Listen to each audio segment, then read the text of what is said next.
आणि अध्यक्ष महोदय, पहिल्यांदा तर माननीय नितीन राऊत साहेबांच्याही मी लक्षात आणून देतो की राज्य सरकारने गेल्या काळामध्ये म्हणजे ज्यावेळी माननीय शिंदे साहेब मुख्यमंत्री होते त्यावेळेस आम्ही घोषणा केली होती 75,000 पदभरती करण्याची. मला सांगताना आनंद वाटतो की आम्ही 1,00,000 पेक्षा जास्त पदांची भरती केलेली आहे. 1,00,000 पेक्षा जास्त. त्यामुळे हे सरकार पदभरतीच्या संदर्भात कुठेही त्या ठिकाणी मागे पुढे पाहत नाही. मुळामध्ये आपण 3 प्रश्न या ठिकाणी उपस्थित केलेले आहेत. तर मी आपल्याला सांगू इच्छितो की आजच्या परिस्थितीमध्ये जे काही या ठिकाणी आदिवासी समाजाकरता राखीव असलेल्या पदांवर गैर आदिवासी किंवा ज्यांच्याकडे वैधता प्रमाणपत्र नाही असे कार्यरत असलेले जे लोक आहेत त्याची संख्या 6,860 आहे. पण या 6,860 ला आता आपण अधिसंख्य पदांवर नेमलेलं आहे आणि आदिवासींचं पद मोकळं केलेलं आहे. अधिसंख्य म्हणजे जी पद तयार करतो आपण आणि त्या व्यक्तीचा कार्यकाळ संपला ते पद संपलं, त्यामुळे ते अधिसंख्य पदांवर त्यांना नेलं. ओरिजिनल पद हे आपण मोकळं केलं. या मोकळ्या केलेल्या 6,860 पैकी 1,343 एवढी पदं आदिवासीतनं भरली गेली. उर्वरित पदं भरण्याची वेगवेगळ्या स्टेजेसवर त्या ठिकाणी कारवाई चाललेली आहे. आपण जो दुसरा प्रश्न या ठिकाणी विचारला सार्वजनिक बांधकाम विभागाचा, त्या संदर्भात निश्चितपणे माहिती घेण्यात येईल आणि अशा प्रकारे कुठेही पदं गायब झाली असली तर पोलिसांचा वापर न करता जीएडी विभागात ती शोधून काढण्यात येतील आणि ती पदं ही निश्चितपणे भरण्यात येतील.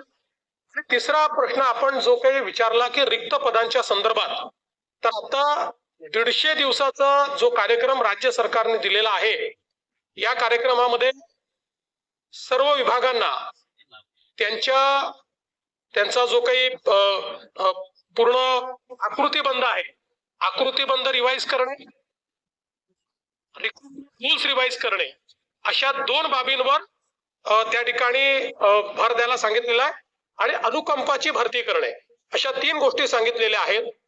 अनुकंपाची भरती केल्यानंतर किती रिक्त पदं राहतात ते आपल्या लक्षात येईल. त्याकरता कारण आपल्याला माहिती आहे 2008 पासून अनेक अनुकंपाचे पदं या ठिकाणी भरले गेले नाही आहेत.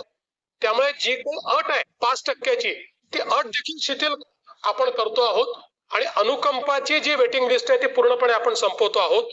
त्यासोबत हे जे रूल्स आहेत, म्हणजे आपल्याला उदाहरण द्यायचं झालं तर आज आपल्या जो काही आपला पाटबंधारे विभाग आहे, पाटबंधारे विभागामध्ये रिक्रुटमेंट रूल्स हे 1980 चे आहेत. आता 80 नंतर इतक्या मोठ्या प्रमाणात टेक्नॉलॉजी बदलली आहे, पीडीएन नेटवर्क आलेलं आहे. त्यामुळे नवीन रिक्रुटमेंट रूल्स त्यांनी तयार करावे. किंवा अगदी पोलिसांचा विचार केला तर आपले पोलीस उपाधीक्षक हे जे पद आहे याचे रूल्स 1981 चे आहेत. आता पोलिसांमध्ये सायबर गुन्हे वगैरे अनेक गोष्टी नव्याने आलेल्या आहेत, टेक्नॉलॉजी नव्याने आली आहे आणि म्हणून 150 दिवसामध्ये पहिल्या टप्प्यात रिक्रुटमेंट रूल्स बदलले आणि ऍक्च्युअली सगळ्या विभागांना 2021 पर्यंत आकृतीबंधाला मान्यता घ्यायची होती, पण बहुतांश विभागांनी ती घेतली नाही. त्यामुळे त्यांना तेही कंपल्शन करण्यात आलेलं आहे. त्यामुळे आकृतीबंध आणि रिक्रुटमेंट रूल्स हे दोन्ही ते 150 दिवसामध्ये हे पूर्ण केल्यानंतर तात्काळ आम्ही विशेष भरती मोहीम सुरू करणार आहोत.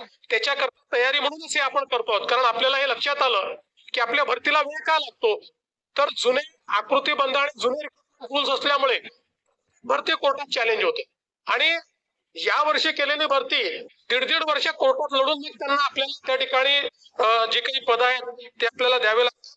त्यामुळे आपण हा प्रयत्न केलेला आहे आणि या माध्यमातून एकदा हा एक्सरसाइज पूर्ण करून मग मेगा भरती आपण त्या ठिकाणी सुरू करणार आहोत.